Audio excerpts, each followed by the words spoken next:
What's up, guys? Another installment of Scummy Unplugged. Today we got a very, very special guest. My good friend, entrepreneur, skateboard rider, restaurant owner, Jackass star. The guy does everything. Anyways, he's 4 years sober. He lives an amazing life. He's just as spracked out as me. People think we're on drugs. We're sober, living a good life with a lot of energy. So here it is.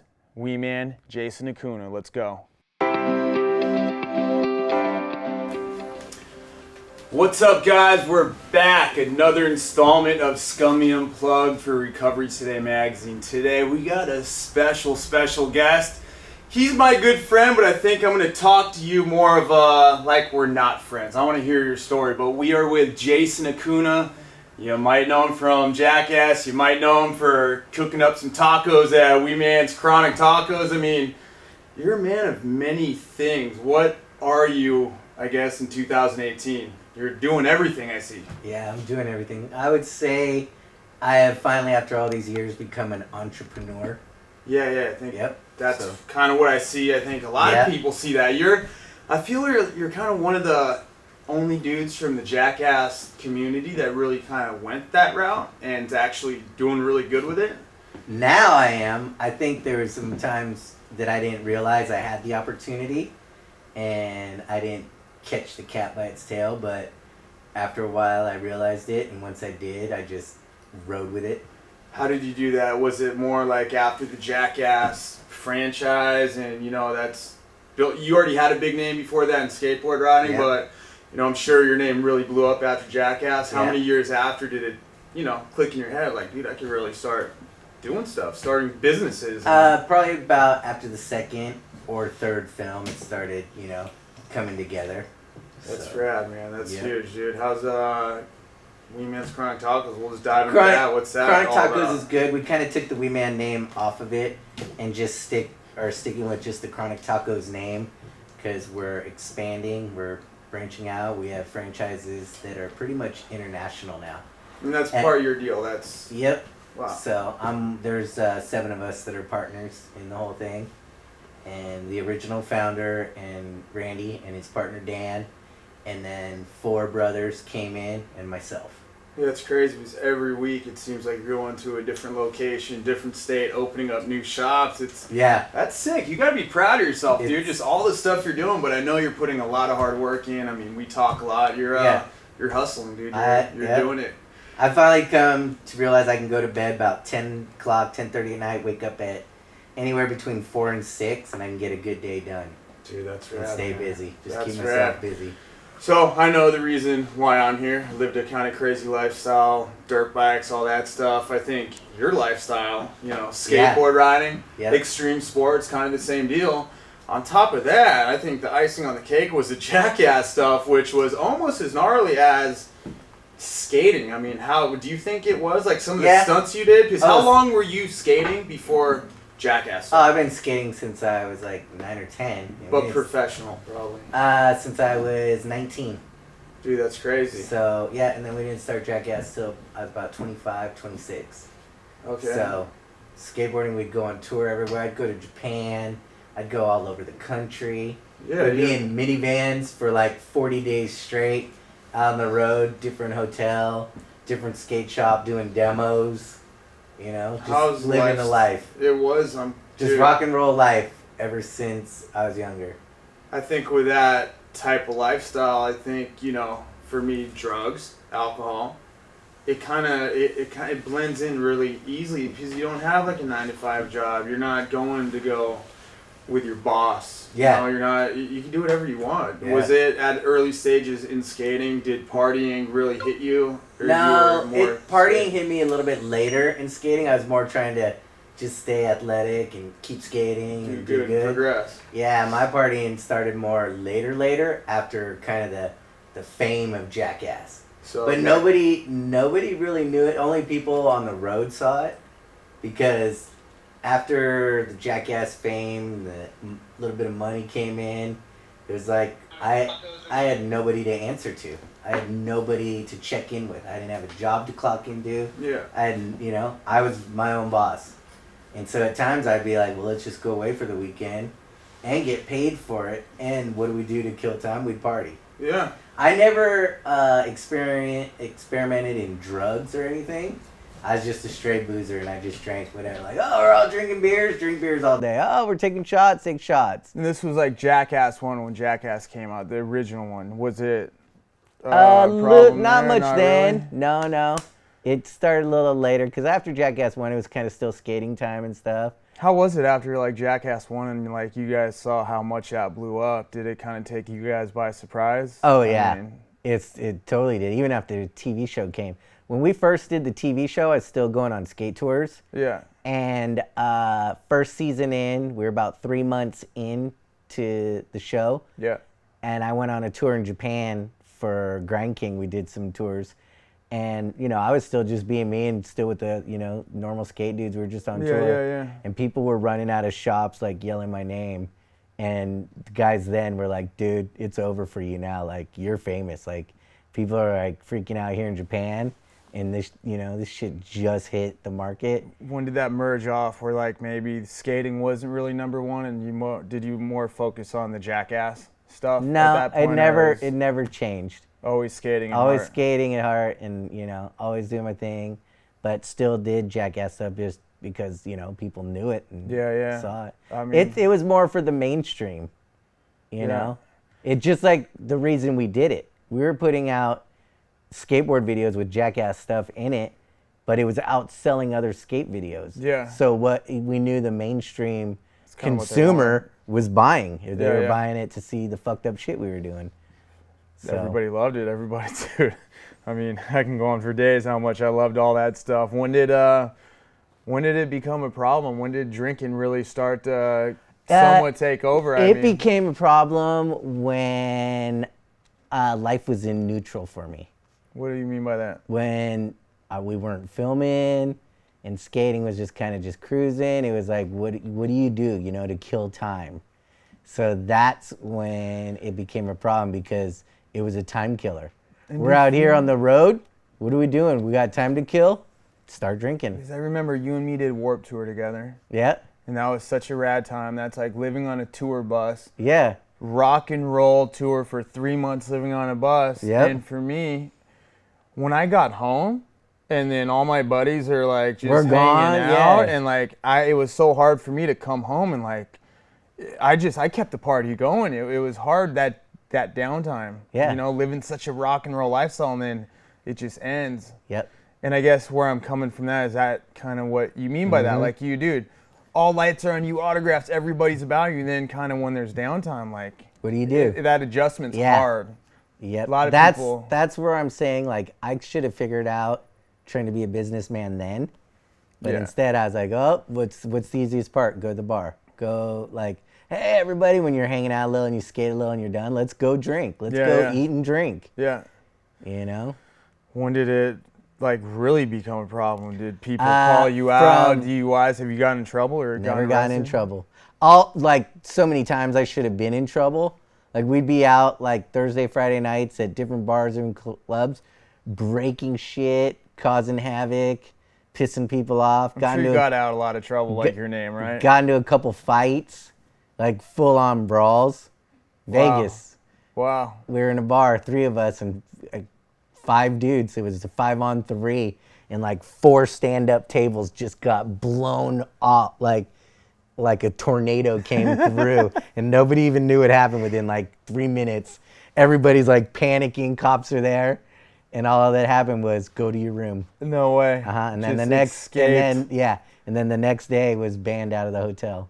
I don't get people like you, man. It feels like every single time I did something, I would just get arrested so many times for drunken publics, DUIs, and then like hear people like you do all this shit, fucking probably got away with drinking and driving, never got busted. I mean, you got lucky. Yeah. Because DUIs are a very serious thing, and just alcohol abuse is it's gnarly. And I feel if you don't get caught, you don't realize how bad it is. But I think if you got caught right off the bat, you realize like maybe you do have a problem. So maybe by you not getting in trouble, you extended your drinking, and you didn't think you had a problem? Mine was about 7 years, and it just kept getting worse. Drinking every night? I would say 4 to 5 days out of the week. Blackout drinker? Yeah, full blackout, throw up to get to sleep. Yeah. Like full on.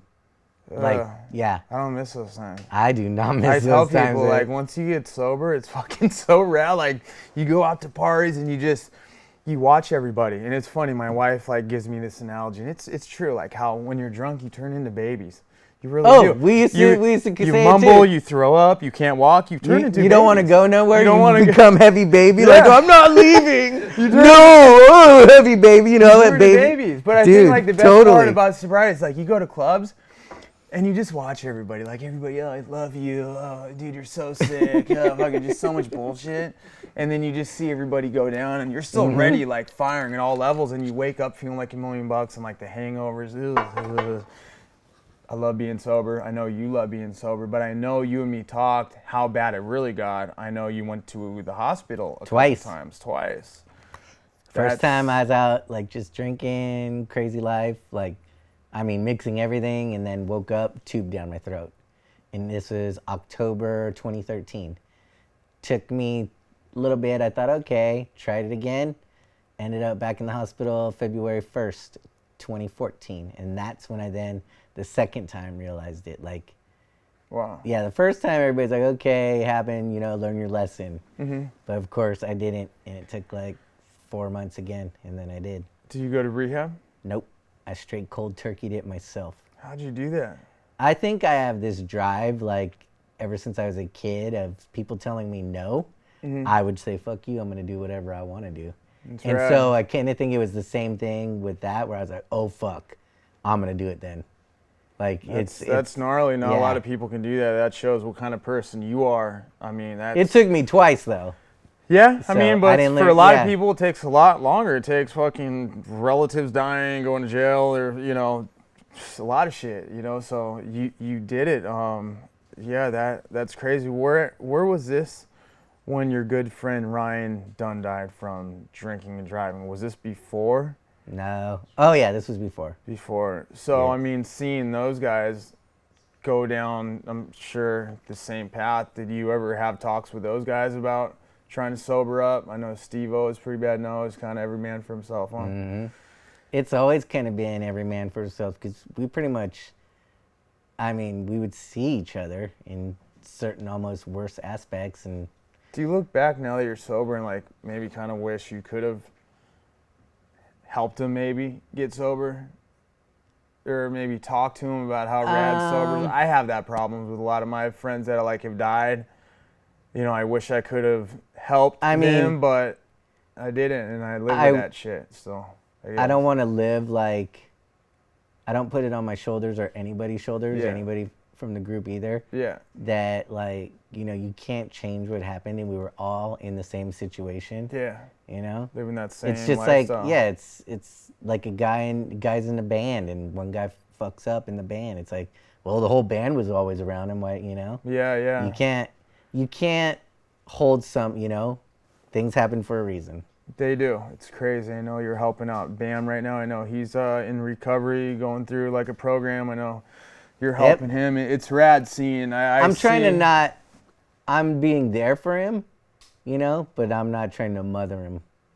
I think that's what, and you know how addicts are. You can tell somebody till they're blue in the face. They need to want it. Yep. So exactly. We've had this talk. I think you're doing the right thing with him, and I pray that he does pull it this time. But back to you. Do you go to meetings or anything? Never. How do you? Nope. That's I go back and forth telling people how I do maybe once a month, but for me, I always make sobriety number one in my life. I do other things, and I think you kind of give back. You tell your story, and I think that kind of keeps you sober. And by doing positive stuff, dude. Yeah.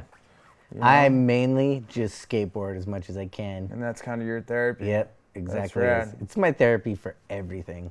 That's rad. And I think a lot of people out there trying to get sober, they need to find a passion, because if you're not you pumped totally on anything, do. And I tell people that I don't care if it's drawing on cactuses in the middle of the desert, do something. I got into running, and that saved me. Get into something you like and just go with it, 100%. Just be 100% behind it. So yeah. Building dollhouses, who cares? What do you know what I mean?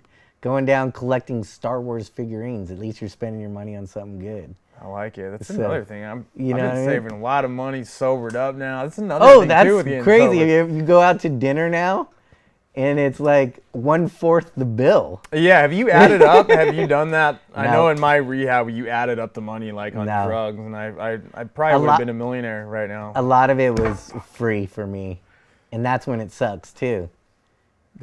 That's when it sucks too, because it doesn't hurt you, you know, in the pocket. That's a big deal, kind of when you're in that. When you're in the circle. The light, I know it had to be huge with you, but I know when I do my freestyle shows, people want to party with you. Oh, yeah. I never had to buy anything. They're like, dude, take this, try this, do this, and normal people don't realize how easy it is. It's excessively. The one thing I did do that I was kind of proud of is I was always handed drugs and given and been around it and all this. I never once took any. I've never once done cocaine, and I've had it handed to me like handshakes. Here you go, or like here's some booger sugar. Here, put it in my jacket pockets or whatever. And I'm like, what the You never wanted to try it? Nope. Wow. For some reason, I was just like, I'm not into that. You got lucky, because I had a lot lot of fun on it. Yeah. But I mean, it ruined my life. But I mean, that's I've seen, and I think what was good for me is my own friends. I would see, and then I would see the next morning. Yeah. Like, you know, like it's horrible. And then that's where the opiate thing is. You know, that's how I ended up. You know, breaking bones. Same with skating. You get pain pills, and then you get addicted to that.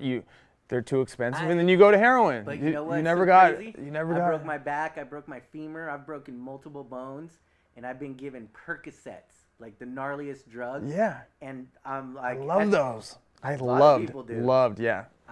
There was somebody I was dating at the time when I had it, and when I went to the pharmacy and got them, I go, dude, just give me half, because I'm not even going to take these. And the pharmaceutical guy said, no, we can't even have these here.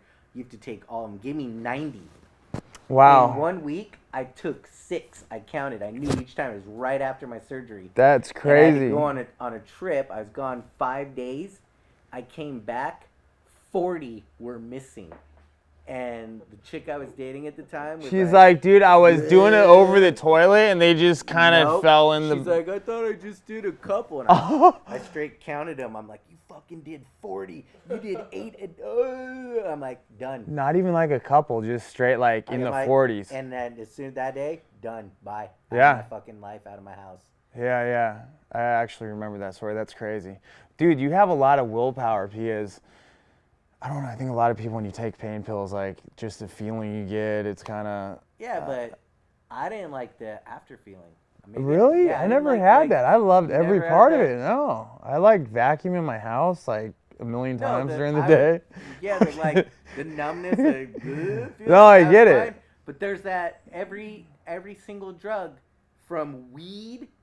There's always a downside. There's a downside. And I didn't like that feeling once you got out. You're like, Yeah. I mean, if there's... I hated that. So I was like, I took what I need just to get through the pain, and I was fucking done. I didn't even take aspirin or nothing or anything afterwards. I feel like they don't make people like you anymore. You have a lot of willpower. That's commendable, dude, because I don't know. I was very a weak person. I think there are a lot of people that don't see that. They just get stuck in the...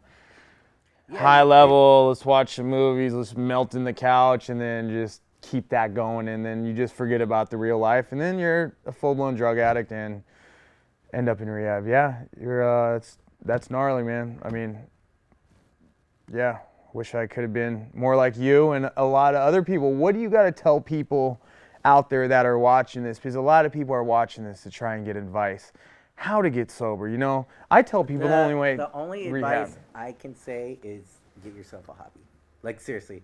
So another thing I did was I started my own skateboard company. Yeah. Because it keeps me busy. I'm always thinking of new graphics, new designs. What could I put out there? What now, you know? Yeah. And next thing I know, the day's over. So I'm like, oh, I'm tired. Good night. Bye.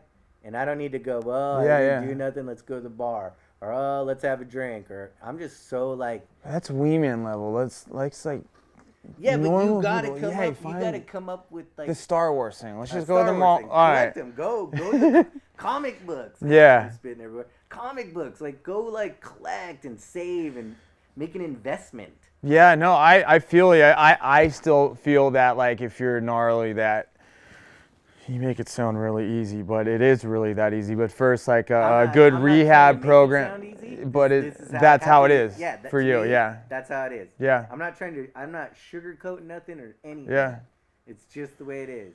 Yeah. Oh, and you know what? You gotta be athletic too. Like even if I'm sick, I can't sit still, and I'm doing yoga. I'm skating. I'm doing something. Always out there. That's like burn your energy. You gotta burn it. There's fuel in you. You go. There's more fuel when you're sober. A lot of people, they're like, dude, are you on cocaine right now? I'm like, dude, I'm just pumped on life, always doing shit. And then by the end of the night, you're sore. I mean, you fall asleep great. Yeah. And it's all doing positive stuff, and it's always sobriety, man. And for me, I just tell people, hit up rehab. That was the only thing that saved me. Sober recovery, hit them up, get into a program after that, because a lot of people aren't as strong as you. They do need meetings. I'm not gonna try and downsize it. I think I grew up to like a kid who was like, well, toughen up. Why are you crying? Be tough. Yeah. And to me, and this is just my own opinion, I think places like those kind of still hold somebody's hand. You know what I mean? And it's like a bird leaving a nest. Like, mommy bird can't like be behind baby bird and make it flap its wings. Baby bird has to jump out, hit the ground, and go, oh fuck, I better flap harder or I'm gonna hit the ground again. I get it. You know what I mean? But I get that. That's how I see it. But like for just me and a lot of other people, I couldn't do that. I was so into my addiction. There's no way if like somebody did that, I was fucked. I did not know how. I could not see there's no way I could see me living a sober life. I had to be in rehab to be in that surrounding where I was locked in here. I couldn't get anything, going to meetings. Dude, there's no way around. There's no way I could have got clean without that for me. I mean, I couldn't. No, I was like, it was crazy. So I think really there is no right way, because if there was a right way, everybody would be sober and there wouldn't be the biggest epidemic, So, but that's why I know your story, and I thought this was going to be a rad interview because how you're doing it. You're killing it, entrepreneur. You're doing things, man, and all sober. And that's the beauty of it. And we both got the same birthdays, May 16th. That's a big deal. How many? Janet Jackson has May 16th. Oh my God, I got to tell you a story after this off camera really quick. Anyways, what do you got to tell the people when you close it out? What Chronic Tacos, fucking giving away free tacos anytime soon, or what's next for Wee Man? We're just always expanding. Yeah. If you see a new one coming around your town, we will give free tacos out, so. I like it. I'm coming by. What about your skateboard company? That's blowing up right now. Yeah, I have 4 team riders on the team. Most dudes that are killing it. Like, next I've seen it. It's sick. And all that. And I have little Groms on my team, and it's the best. They are full-hearted for it. And it's almost like I feel like this father figure for them, where I'm like, here you go, here's boards, here you go, let's do this. And they just get amped. It's a full circle. You were that guy back in the day. Oh, yeah. I was totally that guy. You went through your whole life journey. Now you're the guy sponsoring people, and you're still in the skateboard world. Your passion. It's a rad story. And I love watching them, like, the heart they put behind it, trying like, the hardest tricks, and that feeling when they land it, the accomplishment. Yeah. Such a good thing. Dude, that's sick, man. I mean, I'm proud to know you. I'm proud to call you my friend. How many years sober are you right now? 4. That's a big. What's today's date? The 8th? Whoa. February. I thought you were gonna say the 8th. It would have been like meant to be today. When is it? February 1st, 2014. Congrats, man. Congrats. You're a legend. You guys. We'll put all his info, Chronic Taco, skateboards, everything else he's got going. Socks. In about 5 seconds in the credits. But thank you guys for another installment of Scummy Unplugged with my guy, Wee Man. We got the same birthdays. We're out. Are we out? We're out. Let's go get some tacos. Go get some food. We're out. You.